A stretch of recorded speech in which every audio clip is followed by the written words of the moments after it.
we're going to get started on section 7.8. I'm sure you all know, but I'll remind you anyway, Thursday is a holiday. So bear that in mind. We're going to look at what are called improper integrals of type 1 and improper integrals of type 2. And on Friday, we kind of got all the skills thing done. Essentially, we looked at how do you find limits as t tends to infinity. Remember those guys? And that's essentially the technique. It's not that difficult to understand what you need to do. So let's just jump right in. Let's suppose I want to know the integral from 1 to infinity of 1 over x squared dx. Now this one's called a type 1 improper integral. Do you see how there's an infinity in the limits? If you see an infinity either here or a negative infinity here, it's called type 1. And the trick is this. You can't really plug infinity in. I know you sort of do, but you're not allowed to. What we do instead, if we want to be more formal, is we think of it as this.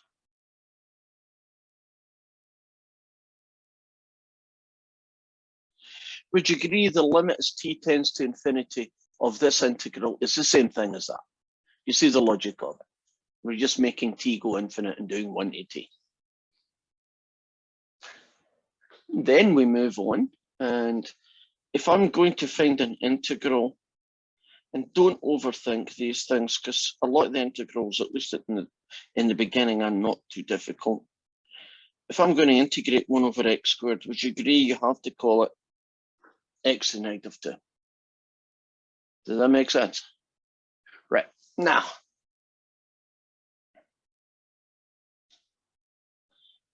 what we do next is the power rule. So we add 1 to the power and we divide by the new power, and we evaluate it to x equals 1, and we finish at x equals t. So I'm really not doing anything particularly strange. I would do style points here, not just because it looks good, but because it makes it easier to do the calculations later on. So it's going to be that guy.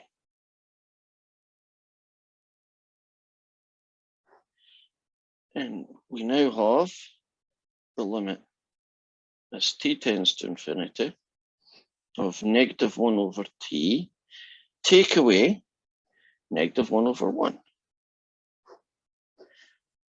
So we are looking at the limit as t tends to infinity of negative 1 over t plus 1.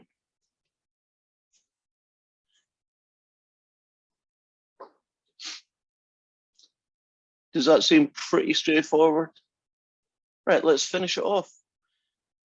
Don't you just find the limit of this fraction? Wouldn't this one be a brute force? You could just plug infinity in. You don't need to make life too hard. So it's going to be negative 1 over infinity plus 1. Negative 1 over infinity is 0 plus 1. So the answer is 1. And we finish by saying that this integral converges to 1. So this integral here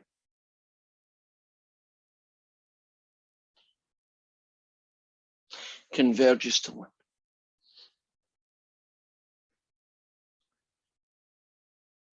Are we good on that? Any questions?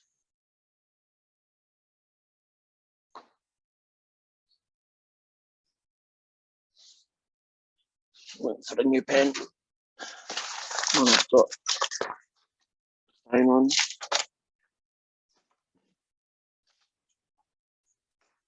Okay, let's try another one. We're sticking to type 1 for the time being. Let's find the limit. Not one step too early. Let's find the integral from 2 to infinity of 1 over 1 plus x squared dx. Ignore that, it's just a mark.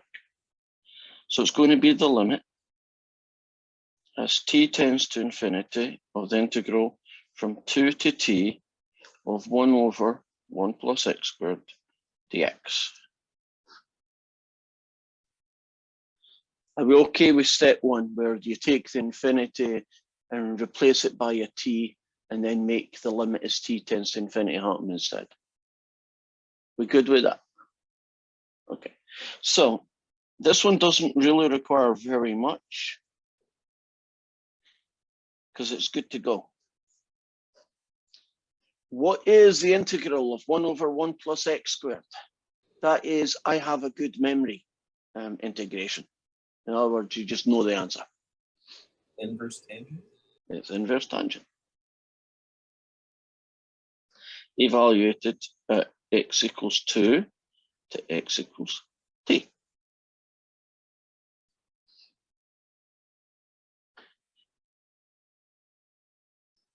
And this becomes the inverse tangent of x, sorry, inverse tangent of t, so I should have said, take away the inverse tangent of 2. Okay, let's brute force it. The inverse tangent of infinity, take away the inverse tangent of 2. We actually, I'm pretty sure we did this one on Friday. The inverse tangent of infinity is not infinite, it's actually a number. And I seem to recall saying, what angle has an infinite tangent? And it was what angle? 90 degrees. Right, and we'll keep them in radians, but you're right, it's 90 degrees. And since these are numbers, we can now say that it converges to that. And I know inverse tan 2 is not a very nice answer, but it doesn't matter, you just leave it as that. Now, on the other hand, if that had been 1, wouldn't we have put pi upon 4? And if it had been root 3 over 2 or something, we would have put whatever it is, right? But if it's just a nondescript number, you can leave it as inverse tan of 2. How are we doing with these? Do they have a pretty straightforward process? Right? You just have to know how to integrate things, which hopefully we do, and how to find limits as t goes to infinity. Try this one.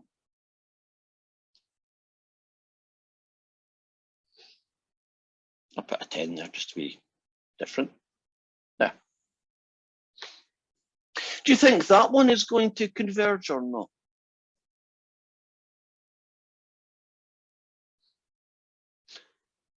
What do you think? Do you think the integral from 1 to infinity of 10 over x is going to converge or not?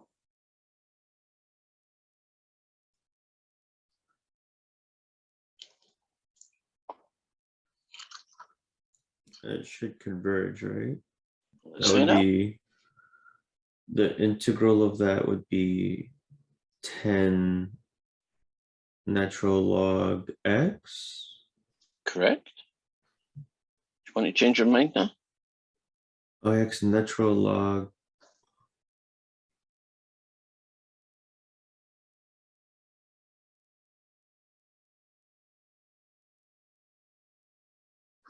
That's where we are right now. Yeah. And I'm saying, do you want to change your mind about converging? No. Okay, let's see. Split force it. 10 times the natural log of infinity. Take away 10 times the natural log of 1. What's the log of infinity? Oh, like half infinity, so that would be not a number. It'd still be infinite. Yeah. So, So what it you diverges. so it diverges. That happens to be 0, but even if it wasn't 0, it wouldn't help it any. So the answer is that this integral diverges.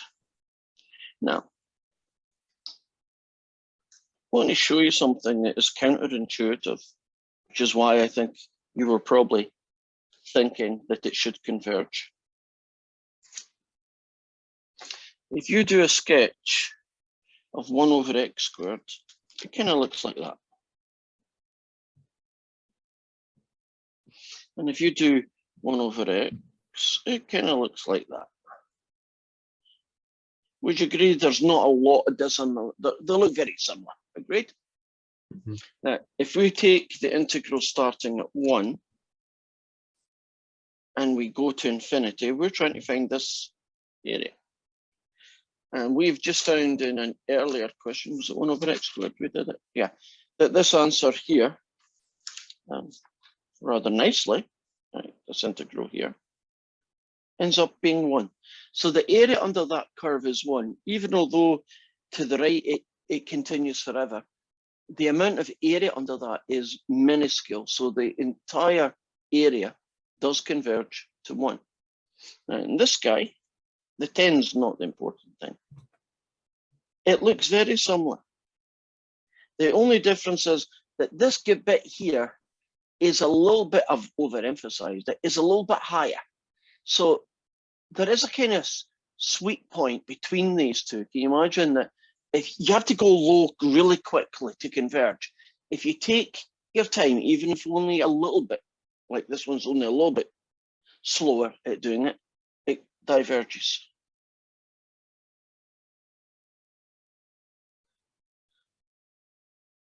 That makes Now, sense. here is something, I think this is a good point for us to do it. Here is something that is going to blow your mind. Promise you. You are about to see something which is totally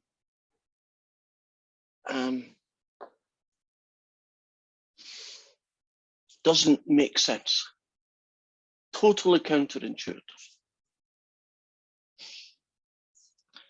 We've already done half the story. If I have the sketch, this fella, and I do the integral from 1 to infinity, the integral from there to there, dx, is infinitely large, right? The area under that curve is infinite. That's not too weird. What I'm now going to do is the weird thing. We are going to take that 1 over x and we're going to rotate it about the x-axis. Can you imagine this is 1? What you will end up with is called Gabriel's horn. It's basically, and I can't draw it very well, but can you imagine what you would end up with would be a horn that is infinitely long. This, the mouthpiece would be here, right? So God would be at the end blowing this thing, right? Right here. And look at the size of the thing at the end, right? It looks kind of like a horn. Now, this is 1 over x. Would you agree that this area here is infinite? Would your common sense would tell you that this horn should have an infinite volume then, wouldn't it? You know, if this is infinite, and this is only one, this is like half a cross section, right? If I drew the other half, wouldn't it just be doubly infinite, right? Let's find the volume of that. Well, it's the integral from 1 to t of pi, which pi is not the important part, f of x squared. It's pi, the integral from 1 to infinity, I guess I should call it right now, 1 over x squared dx.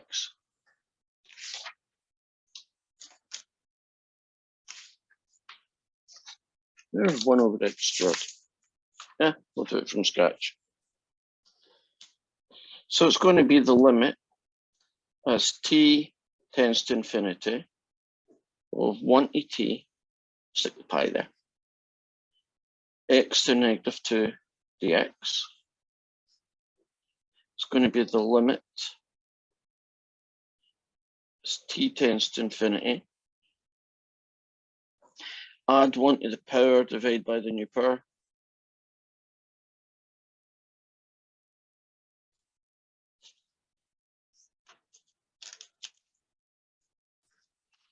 Keep going. So the volume is going to be the limit as t tends to infinity pi 1 over x from x equals 1 to t. So that's going to be pi over t, take away pi over 1. If you make t infinite, pi over infinity, take away pi, and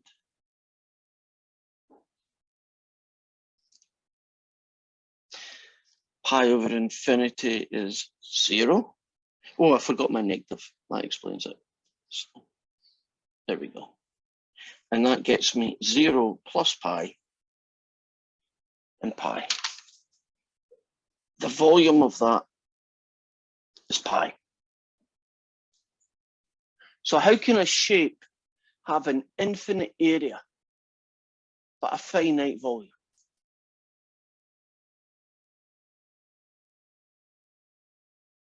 Is that not totally weird? The area under this curve is infinite, but the volume of Gabriel's horn is pi.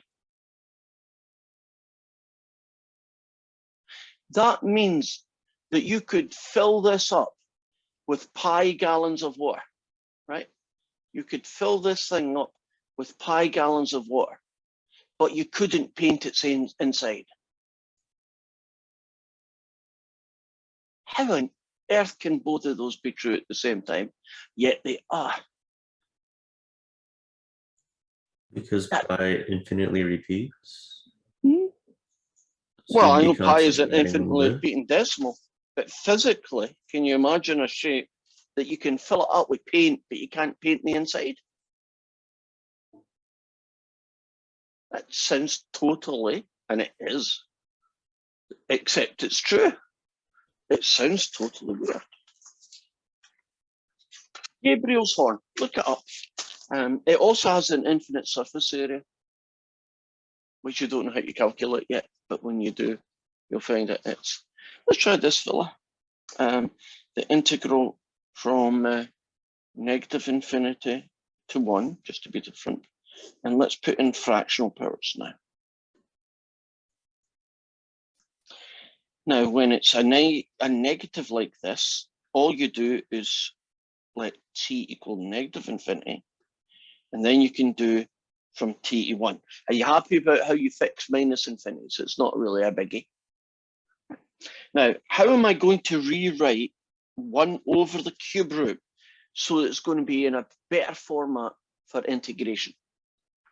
1 over the cube root, how am I going to do that?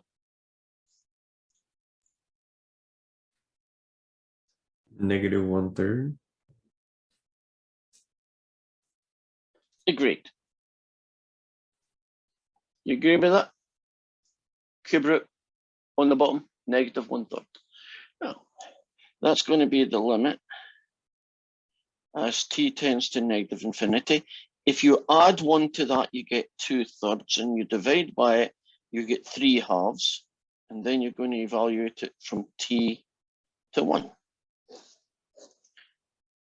And I'm going to do my style point thing. It's the cube root of x squared, evaluated here and here.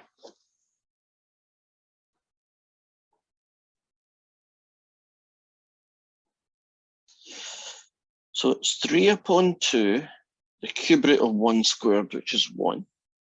Take away 3/2, the cube root of t squared.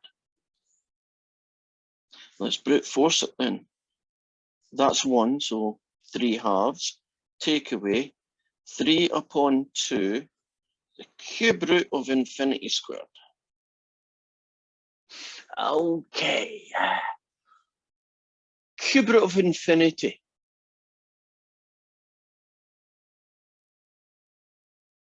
Is it a number or is it infinite? Cube root of infinity. It's just infinite.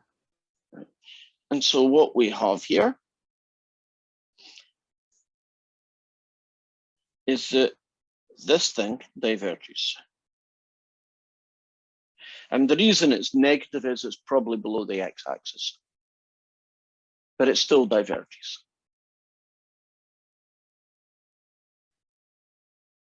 Are we good, guys? Any questions? Looks good.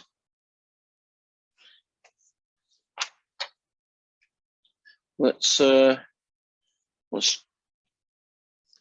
go away from powers. We've done enough of them. Let's do 0 to infinity e to the negative 4x dx. So if I did a little sketch of it, it would probably look something like this, right?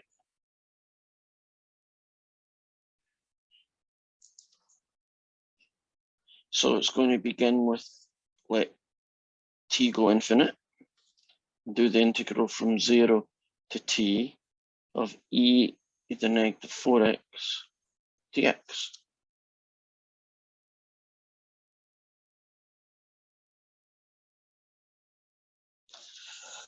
Okay, if you integrate e to the negative 4x, you get e to the negative 4x. What else do you get?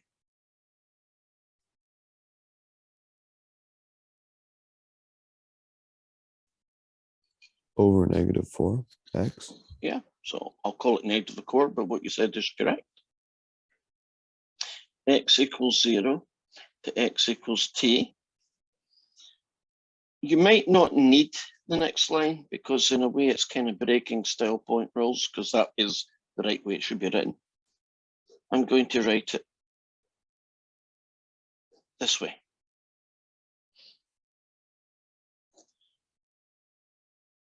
Are you okay with the negative power just being that guy? I know. The next two lines, you might see why I chose to do that. So it's going to be the limit as t tends to infinity of that guy. Take away. Well, e to the nothing is 1 and 4 times 1 gets you that. So that's basically what we have. So brute force 1 over 4 times e to the infinity add a quarter. Now, can you see that e to the 4 infinities is still e infinity? What will 1 over 4e to the infinity get you?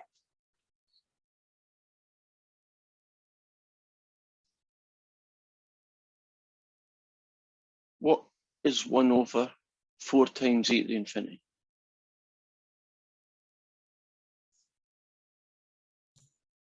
Would it come to 0? It will. 4 times well, let's do it in stages. E to the power of infinity is infinity, and 4 lots of infinity are infinity. And 1 over infinity gets me 0. And there is our answer. Yeah. Does it help maybe doing it in 2 steps instead of 1? So this one converges.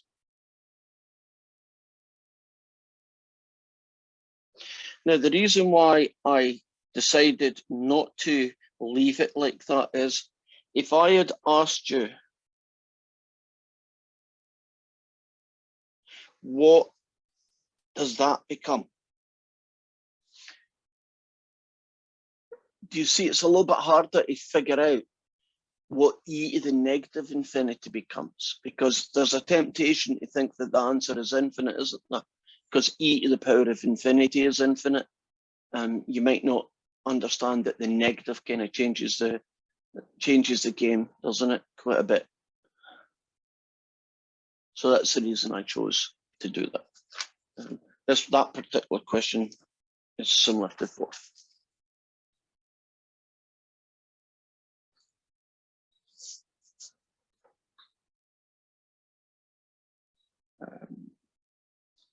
Try to see if I can find some more tight ones before we move on.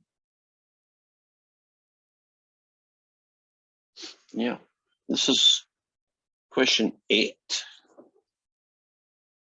We'd like to know the integral from negative infinity to 0 of x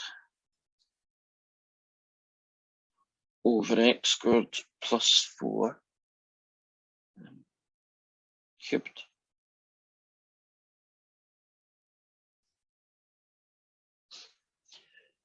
Right, it's type 1, it's an infinity here.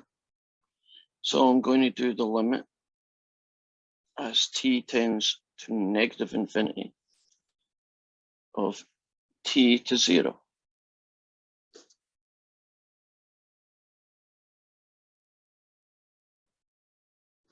And now we have to focus on this integral. What technique am I going to use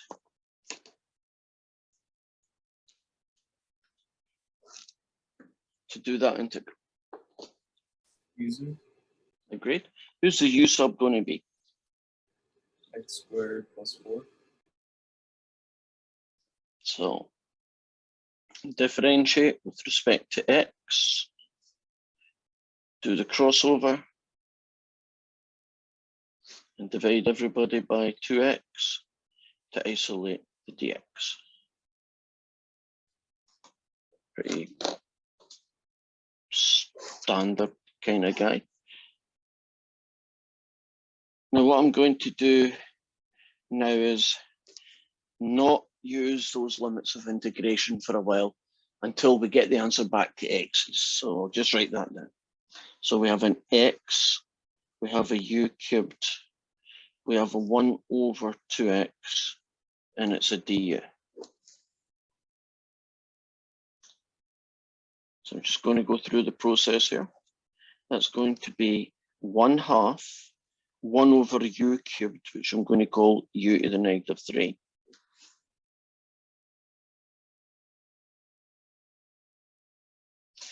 Power rule, add 1 to the power, divide by the new power, which gets me that guy.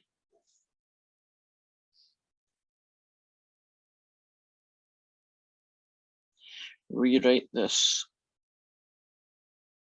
as that guy. And now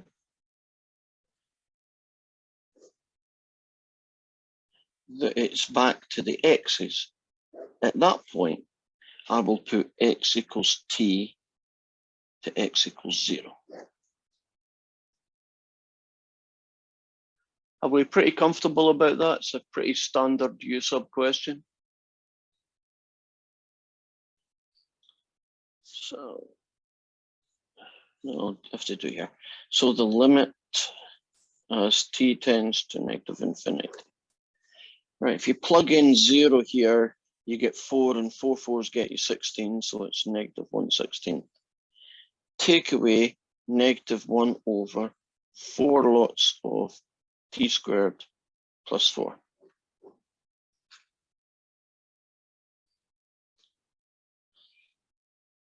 Now we'll plug in infinity, see what we get. We get negative 1/16. 2 negatives make a plus.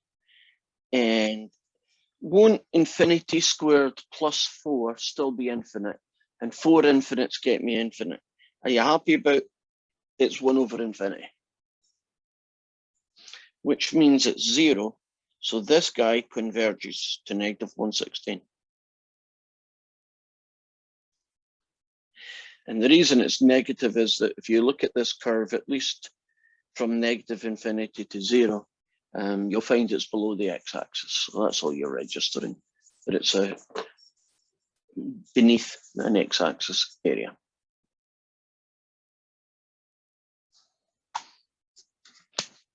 So here's an example of a type 1 that we needed to do a u sub.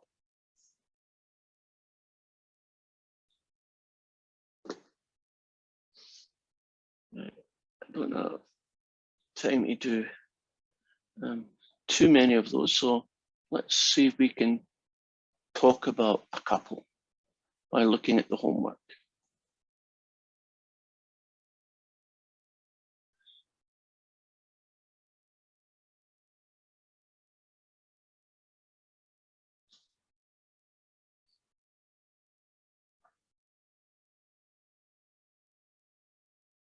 Okay, question 9. What technique will you use in question 9? What method of integration will you use?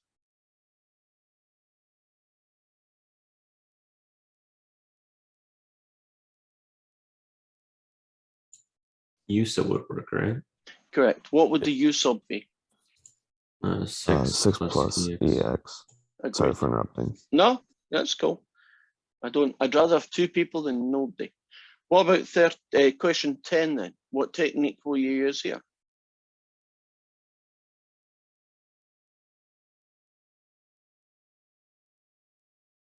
U sub And what will it be? negative x squared. Correct. What about question 11? U sub x to the power of 6. Not x to the power of 6, but yes, a u sub. X to the power of 7 plus 1. Correct. X to the power of 7 plus 1. Question 12.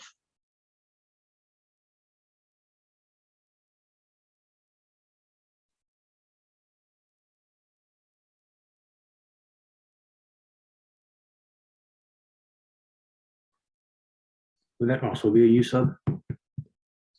It will. What's the u sub? Negative 1 over x. Correct. Let's do that one. Unless you want me to do one of the previous ones that we talked about. I mean, if there's one there that looks even weirder, I can do that, but I can't do them all. So I got 9, 10, 11, and 12. I think 12 looks weird to me, so that's why I chose that, but it doesn't mean I need to. Anybody got a different one? We can do that instead.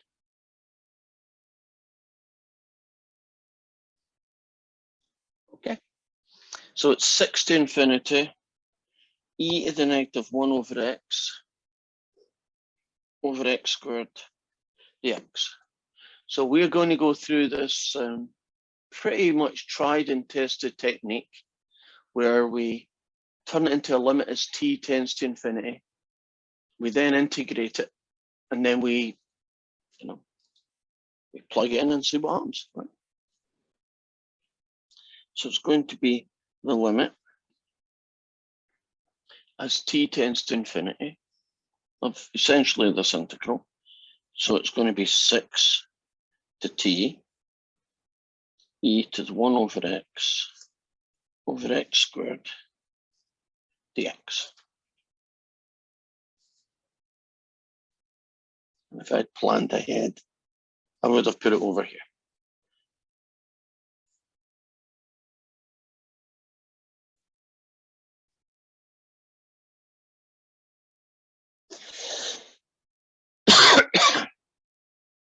Now we've already decided that it's a u sub. Do you want 1 over x or negative 1 over x? It actually makes no difference, but which one do you want?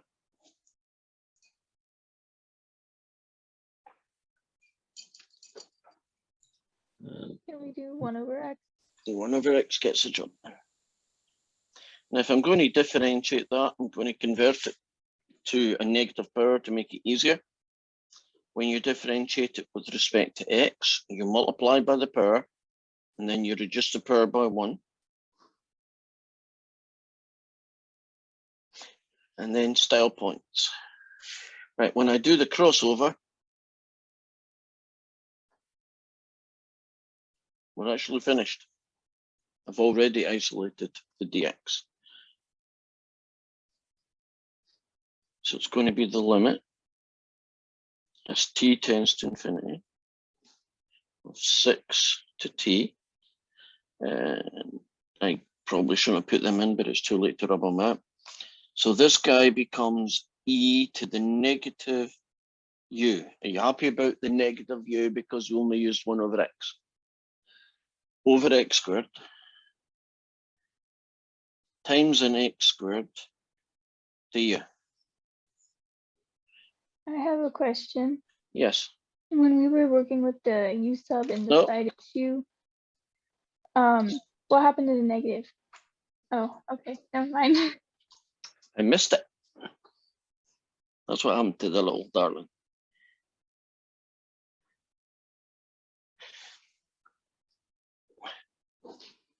Let's leave the limits of integration out. And we got this guy. Integrating him is pretty easy. Integrate e to the negative u, and you get e to the negative u times a negative, but the two negatives cancel, so you essentially get that.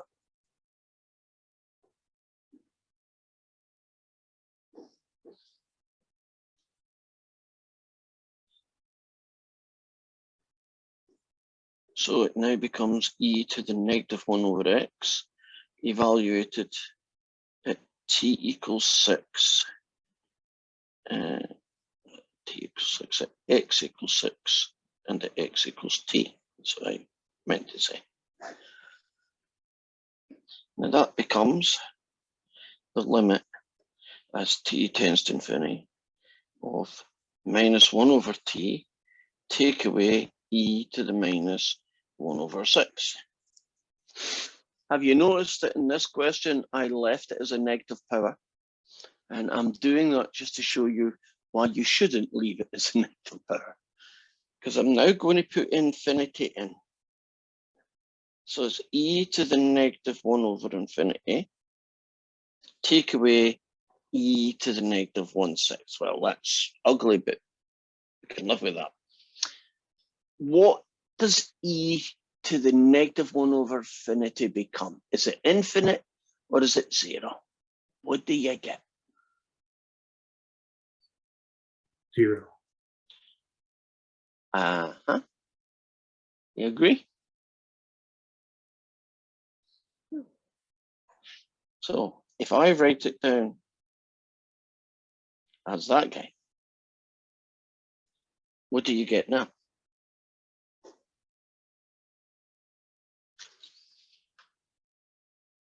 Well, isn't 1 over infinity 0? Great. But what's e to the 0?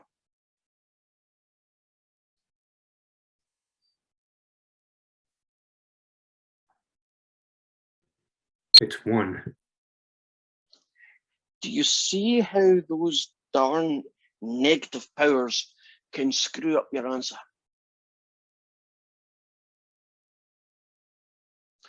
Because if you looked at that, wouldn't you say 0? Which I did there. But doesn't e to the 0 get us 1? I try to avoid negative powers because, you know, like that English, that double negative thing, it can screw up your brain and you're never quite sure, is that a plus or a minus because of all that? In these cases, when infinity is involved, it's even messier if you don't. So I try to avoid it. So that's just me. I don't like negative powers. I turn them into a fractional positive power. I just think it's easier to get my head around it. Because would you agree there's a big temptation for you just to think that whole thing is 0? In which case you would be correct in saying it converges, but wouldn't you say it converges to e to the negative 1/6 or 1 over e to the 1/6, whatever, but you wouldn't have got the convergent part correct. Yes, it converges, but not to the correct number.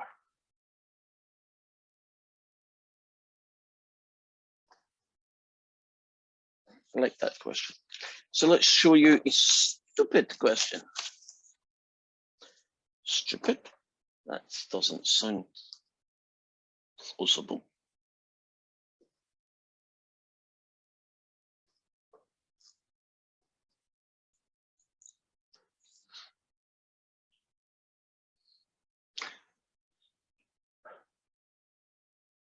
What do you think is going to happen with this question? Do you think it's going to converge or diverge?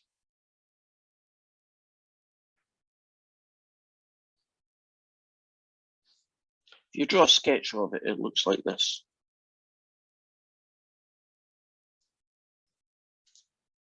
Visually then, what's going to happen if you try and integrate that shape to the right-hand side at infinity?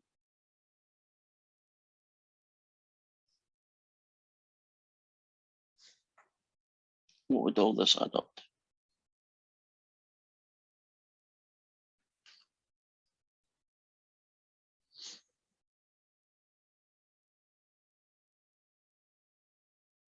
Maybe it's too obvious and I'm just not very good at phrasing it. What's the area? Say it. Since it's above the x-axis, isn't it going to be positive? So isn't it going to converge? See each one of these little bumps? Let's just say that their area is a half. How many little bumps are you going to get?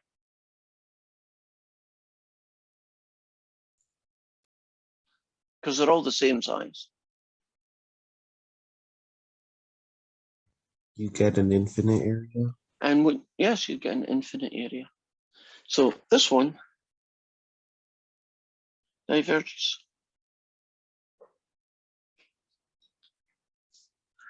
The only way an integral will converge is if it gets smaller as x gets larger. Would you agree?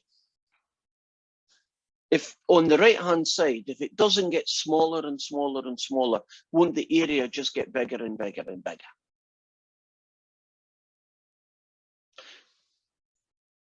That is basically that one. Last one for today.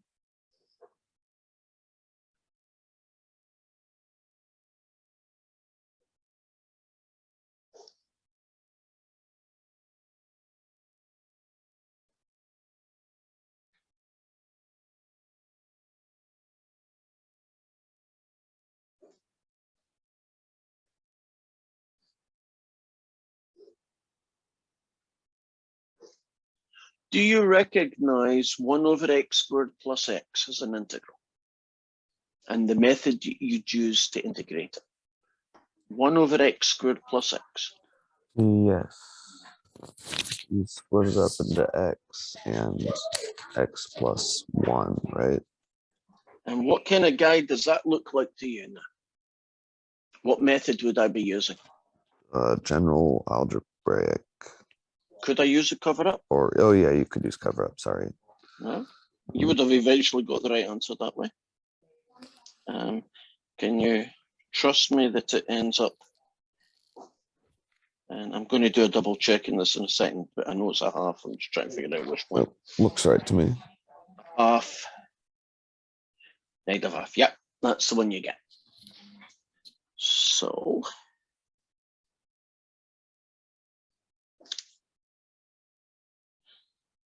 One half the natural log of x. Take away 1/2 the natural log of x plus 1. Evaluated at 5 and at t. Now you are probably used to me harking on about making things look pretty. So let's try and make this thing look pretty before we even plug in these values. Anything you can do about 1/2 log x, take away 1/2 log x plus 1. You could Anything you could do here. factor out the 1/2. Okay. Still on style points. Is there anything more that we can do to this thing?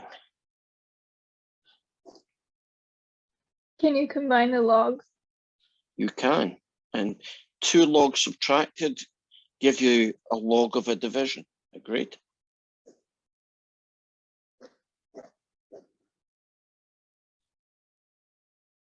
Agreed? So what we're now going to do is now plug in the values. So it's going to be the limit as t tends to infinity of 1/2 the log of t over t plus 1, take away 1/2 of the natural log of 5/6. Not really worried about that, it's a number. So let's focus on this guy.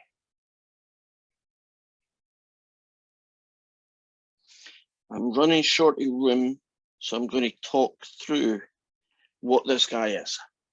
If you want to find the limit of this expression as t goes infinite, you only need to find that guy first. What would t over t plus 1 get you when t goes infinite? You can do it in your head. What does t over t plus 1 get you? Infinite over infinite.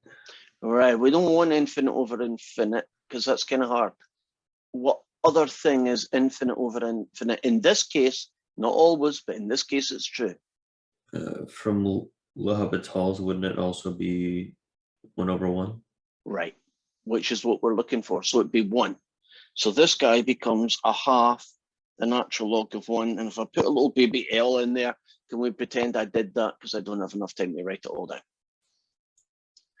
Now, keep going. We should be able to figure out what's going on here. Isn't the natural log of 1 just 0? So we get 0, take away this guy.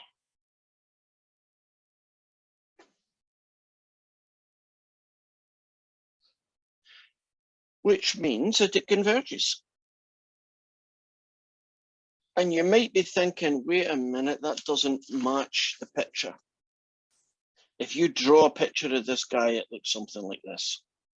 I mean, it does things like that later, but it looks something like, no, actually, I think it zooms off to infinity up here, but whatever. And it's clearly positive. But you just said it converged to -1/2 the natural log of 5/6, and that sounds wrong, but it isn't. Do you know the natural log of 5/6 is a negative number? So -1/2 of a negative number is a positive answer. So it is positive.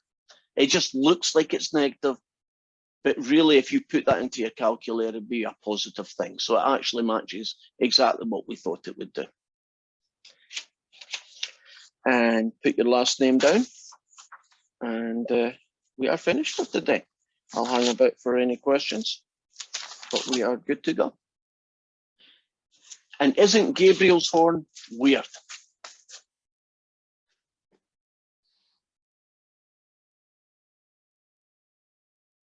Okay, then it's not weird.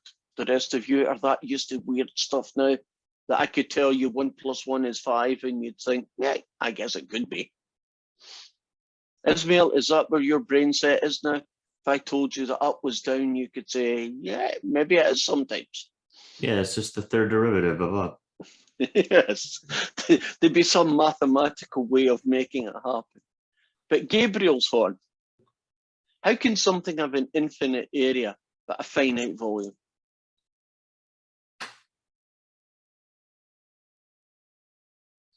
Magic. It is magic. Does it have something to do with the fact that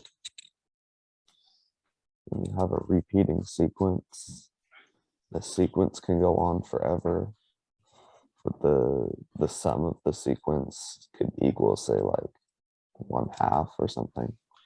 Yeah, you could. I mean, if you did a Riemann sum of it, you could actually prove that one of them's infinite and the other is finite, which is true. But geometrically, how could that? I mean, it sounds like it's impossible. Well, isn't it like 1/2 + 1/4 + 1/8? It Yada, is yada, very yada. like that kind of guy. Yes, that's why that one's finite. But the other one is like 1 + 1/2 + 1/3 + 1/4, and that's infinite. Here's a funny one for you. Do you know that there are shapes that have a finite area but an infinite perimeter? And you're going to think, that's impossible. Well, here's one. You take an equilateral triangle, right? Would you agree that that is a finite area, right? It fits inside some big circle, so it's finite area. Now, on each side, you draw a little equilateral triangle whose sides are 1/3 the length of it. And each one of these, you draw another one. And see each one of these little baby ones, you draw another one. And you keep doing that forever. The perimeter of this shape is infinite, but its area is finite. What that has told us, this is basically from topology. Topology has kind of shown us that we should be very careful about what we think is intuitively obvious. Right? If I say to you, here's a shape, its area is 20, yet its perimeter is infinite, you would think that can't happen.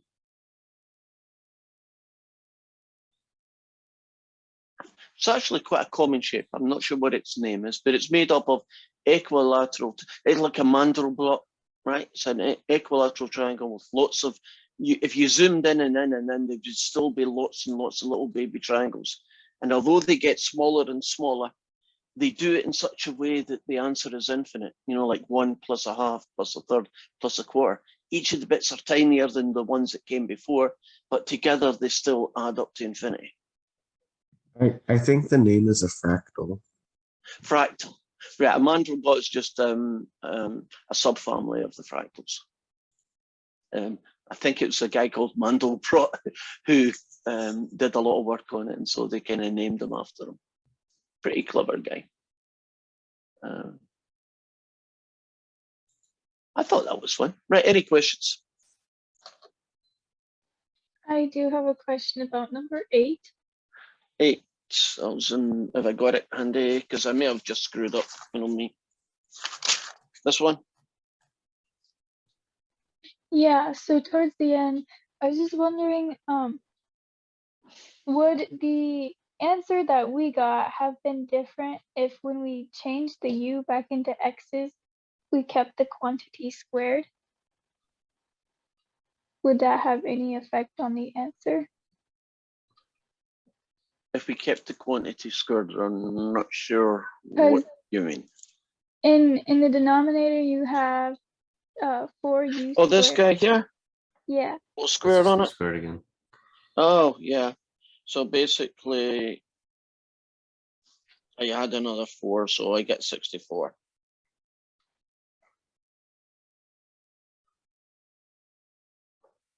Yeah, it changes the value of what it converges to, but not the fact it converges. okay, thank you. Okay. If that is it, guys, I'm off to my next class. Thank you. Thank you. You're welcome. Thank you. Bye-bye.